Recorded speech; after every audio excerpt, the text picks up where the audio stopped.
So hello everybody, welcome to the video. In the previous videos we have done the previous year question analysis.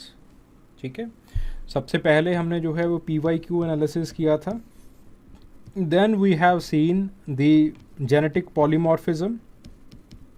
Then उसके बाद जो है हमने Hardy Weinberg law किया था, जिसके अंदर हमने देखा था कि अगर आप नेचर को छेड़ोगे नहीं तो नेचर भी आपको जो है वो कुछ नहीं कहेगी. नेचर भी जो है वो जीन्स की फ्रीक्वेंसी वैसे के वैसे जो है वो चलने देती है.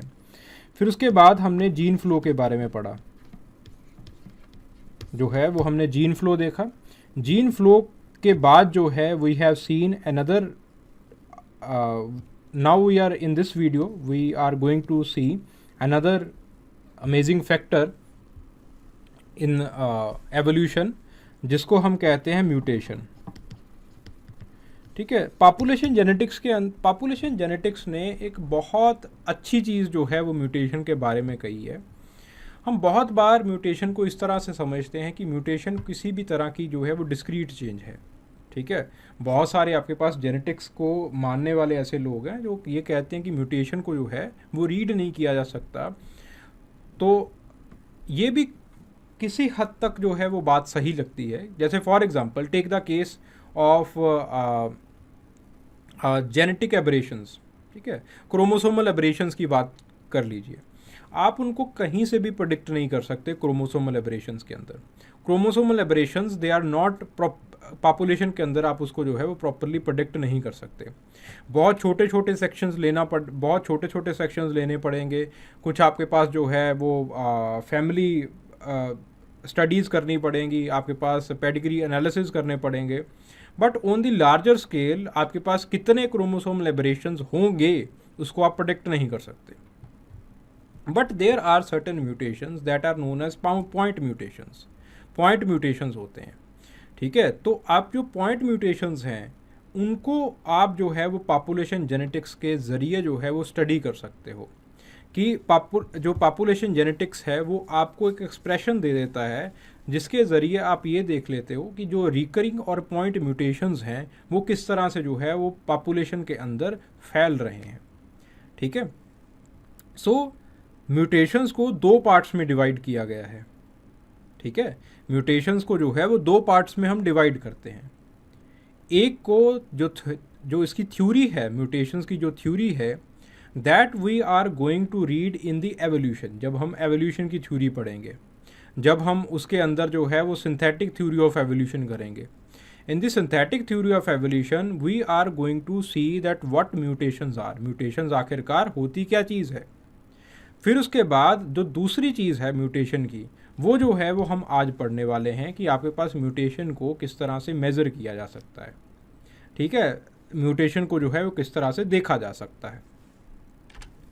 So if you want to download the PDF file, अगर आप PDF फाइल डाउनलोड करना चाहते हैं, so you should download the O2IS Academy app. आपको O2IS Academy ऐप डाउनलोड करनी चाहिए. Visit to the store section, इसके स्टोर सेक्शन के अंदर जाइए और वहाँ पे जो है वो आपको ये कोर्स मिल जाएगा, anthropology optional revision and answer writing course. Inside this course anthropology optional revision and answer writing course आपको जो है वो एक रिसोर्स सेक्शन मिलेगा और रिसोर्स सेक्शन के अंदर जो है वो आपको ये PDF जो है वो फ्री ऑफ कॉस्ट जो है वो अवेलेबल रहेगी. ठीक है, so this is day 16th and we are doing the population genetics. So mutation का मतलब क्या है होता है, that this is a change in DNA. जब आपके पास DNA के अंदर चेंज आता है तो उसको हम कहते हैं म्यूटेशन है. ठीक है, so there are many kinds of mutations. बहुत तरह के म्यूटेशंस होते हैं, बट यहाँ पे जो हमारा फोकस है वो पॉइंट म्यूटेशन के ऊपर रहेगा. ठीक है, जिसके अंदर एक जो पूरा का पूरा DNA बेस है वो चेंज हो रहा है. जैसे आपके पास सिकल सेल एनीमिया के अंदर जो है वो आपके पास पूरा का पूरा जो आपके पास एक अमीनो एसिड का चेन है वो एक जीन को रिप्लेस होने की वजह से जो है वो चेंज हो चुका है. ठीक है, so the point mutations they must occur in the sex cells. Sex cells में होने का मतलब क्या है, that they should be inherited, they must be pass on to the offspring. Offspring में ये जानी चाहिए. And eventually they become more and more common in the population. ठीक है, तो हम रिकरेंट पॉइंट म्यूटेशंस को जो है वो स्टडी करते हैं. अब इसका मैथमेटिकल एक्सप्रेशन क्या है, इसको हम स्टडी करने वाले हैं। लेट्स से पी नॉट जो है, पी नॉट, नॉट का मतलब वैसे भी होता है इनिशियल, पी नॉट जो है this is the initial frequency of A. ठीक है, ये जो है वो आपके पास ए की इनिशियल फ्रीक्वेंसी है, और हमें ये पता चला है कि लेट से ए के अंदर जो है वो म्यूटेशन हो रहा है, और धीरे धीरे धीरे धीरे करके जो है वो ए जो है वो आपके पास स्मॉल ए के अंदर जो है वो बदल रहा है। ठीक है, लेट से अगर आपके पास पी नॉट ए की फ्रीक्वेंसी है, डोमिनेंट ए की फ्रीक्वेंसी जो है, कैपिटल ए कह लूँगा, डोमिनेंट नहीं कहूँगा। ठीक है, और आपके पास लेट से आपके पास जो है वो क्यू नॉट जो है वो आपके पास जो है वो इसकी फ्रीक्वेंसी बन जाती है। तो P not it is changing into Q not. ठीक है, डायरेक्शन पता चल गई, व्हाट इज़ द डायरेक्शन पता चल गई भाई आपको डायरेक्शन। पिछले में जब हमने जीन फ्लो किया था उसके अंदर भी डायरेक्शन पता चल गई थी कि जो आपके पास जीन्स हैं वो उस हिसाब से चेंज कर रहे हैं, उस डायरेक्शन में जो इनफ्लो वाली पॉपुलेशन है उसकी डायरेक्शन में जीन्स जो हैं वो चेंज करेंगे। इसके अंदर भी आपको पता चल रहा है कि डायरेक्शन क्या है। अब दूसरी चीज़ है क्वांटिटी, क्वांटिटी के बारे में हमें अंदाज़ा लगाना है। देखो, सो लेट से जीन आपके पास क्या होता है, म्यूटेशन क्या होती है, म्यूटेशन का मतलब है चेंज, छोटा सा चेंज। लेट से ये छोटा सा चेंज जो है it is represented by mu. Mu it is the rate of mutation from A per generation. हर एक जनरेशन के अंदर एक छोटा सा म्यू चेंज जो है वो आपके पास आ रहा है। ठीक है, सो इसका मतलब क्या है, म्यू का मतलब क्या है, this is the change, this is the rate of change. So आपके पास जो है P1 it is equal to P naught 1 minus mu.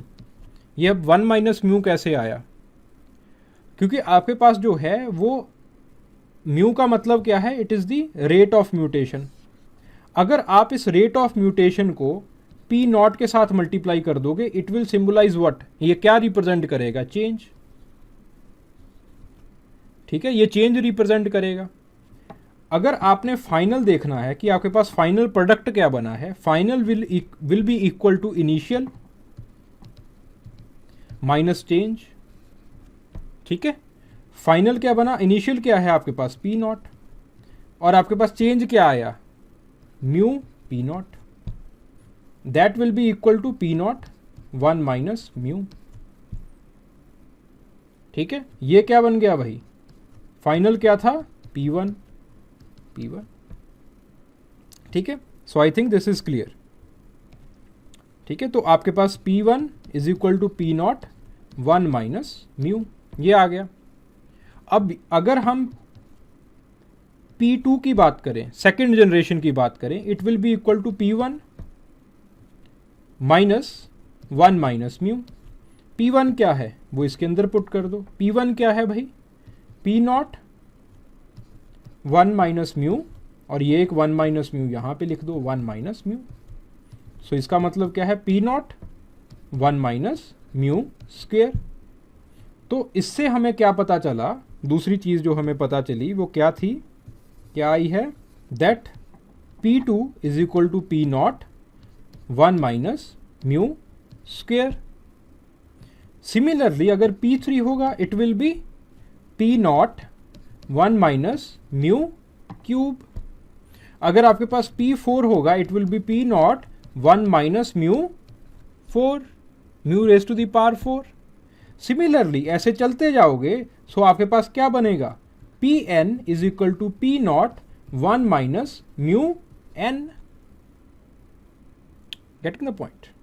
ठीक है जी, अब अगर हम इस चीज़ को स्टेटिस्टिकली देखें, because mu it is very very very very small, जो आप सॉरी क्योंकि आपके पास जो म्यू है, म्यू जो है वो बहुत छोटा है, म्यू जो है it is very very smaller than 1, बहुत छोटा है ये चेंज। तो इसी चीज़ को क्या लिख सकते हैं हम, P n P naught e raise to the power minus mu, क्योंकि यहाँ पे माइनस है, ओवर एन। एन का मतलब क्या है, nth जनरेशन तक जो हुआ है। ठीक है, so this is the final expression that you get. ये आपके पास फाइनल एक्सप्रेशन आ गया। ठीक है, सो इसका मतलब क्या है कि अगर आपके पास even if the change is small, अगर आपके पास चेंज जो है वो बहुत छोटी है, even if the change is very small, then also आपके पास nth जनरेशन के अंदर जो है वो आपके पास जो है वो ड्रास्टिक चेंजेस आएंगी। क्यों? क्योंकि आपको e raise to the power mu बन जाता है। e raise to the power mu का मतलब क्या है कि आपके पास एक्सपोनेंशियली जो है वो चीज़ें इंक्रीज करेंगी। सो स्टार्टिंग में आपको चेंज का पता भी नहीं चलेगा, change will be that small, फिर धीरे धीरे धीरे धीरे करके जो है इट विल चेंज एक्सपोनेंशियली, ये एक्सपोनेंशियली ऊपर की तरफ जो है वो चेंज करेगा, और आपके पास जो है the A it will become smaller A जो है वो आ जाएगा। ऑब्वियसली ये एक्सप्रेशन हमने तब ड्राइव किया है जब हमने सिलेक्शन को मद्देनज़र नहीं रखा, सिलेक्शन को वहाँ पे मद्देनजर, इवन पहले भी जब हमने जीन फ्लो का एक्सप्रेशन देखा था उसके अंदर भी मैंने सिलेक्शन की बात ही नहीं की, क्योंकि अगर सिलेक्शन की बात करेंगे तो सिलेक्शन इसके ऊपर जो है वो प्रेशर डालेगा और इसका जो एक्सपोनेंशियल ग्राफ है वो ख़राब हो जाएगा, फिर से जो है ये थोड़ा सा इक्विलिब्रियम की तरफ जो है चला जाएगा। ठीक है, getting the point. Now the question time. Explain mutations in human population। Answer, introduction के अंदर आगे चल के आप जो है वो डोब्जांस्की की एक डेफिनेशन करोगे म्यूटेशन की, आप जो है वो डोब्जांस्की की जो डेफिनेशन है म्यूटेशन की वो जो है वो आप इसके अंदर लिखोगे कि म्यूटेशन जो है वो आपके पास इस तरह से चेंजेस आती हैं, थोड़ी सी डिस्क्रीट चेंजेस होती हैं जो कि जनरेशन बाय जनरेशन एडअप होती जाती हैं। ठीक है, इस तरह से आप जो है वो डोब्जांस्की की डेफिनेशन लिखोगे म्यूटेशन की। फिर उसके बाद आप जो है you will start with the body part, कि आपके पास जो म्यूटेशन है they can be divided into certain parts, mutation को जो है वो आप डिवाइड कर सकते हो। ठीक है, आप जो है वो उसको, और जो हमारा जो बेसिक पर्पस है that is the point mutation. ठीक है, वो पॉइंट म्यूटेशन के साथ हमारा बेसिक पर्पस है। फिर आप जो है वो उसका एक डेरिवेशन करोगे, यू विल ड्राइव समथिंग, जो मैंने डेरिवेशन किया है जिसके अंदर जो है वो आपके पास ये रिज़ल्ट जो है वो आ जाएगा, this result it will B. ठीक है, ये रिज़ल्ट जो है वो आपको मिल जाएगा। ठीक है, आप एक्सप्रेशन लिखोगे, एक्सप्रेशन का डेरिवेशन कर सकते हो, लिख कर दो डेरिवेशन। फिर उसके बाद जो है you will try to give the case study. ठीक है, केस स्टडी एक जो है वो आप लिखोगे, case study about the sickle cell anaemia. ठीक है, ये केस स्टडी जो है वो हम ऑलरेडी जो है वो पिछली वीडियोस के अंदर जो है वो स्टडी कर चुके हैं। जब हमने जेनेटिक पॉलीमॉर्फिज्म किया था उसके अंदर हमने ऑलरेडी इस केस स्टडी को जो है वो स्टडी कर लिया था। ठीक है, so you will write the case study, then आप जो है वो कंक्लूड करोगे। एक्सप्रेशन के बाद आप एक कंक्लूजन निकाल सकते हो कि आपके पास जो है ऐसे जो म्यूटेशंस हैं वो एक्सपोनेंशियल इफेक्ट जो है वो शो करते हैं, लेकिन आपके पास पूरी तरह से जो है वो एक अलिल गायब नहीं होता। क्यों गायब नहीं होता? Because of the selective pressure, selective pressure की वजह से। अब सिलेक्टिव प्रेशर किस तरह से उसको गायब नहीं होने देगा ये हम अगली क्लास के अंदर डिस्कस करते हैं, ये हम अगली वीडियो के अंदर डिस्कस करेंगे। ठीक है, देन आप जो है वो इसका कंक्लूजन जो है वो निकाल सकते हो। ठीक है, getting the point. So this is how you have to write, इस तरह से जो है वो आपको लिखना है। Okay, so please write it down and you can send it in here, इस नंबर के ऊपर जो है वो आप भेज सकते हो। ठीक है, अगर कोई और भी क्वेरी हुई so you can write in the comment section. ठीक है, so I hope this video it was worth your time. Thank you very much.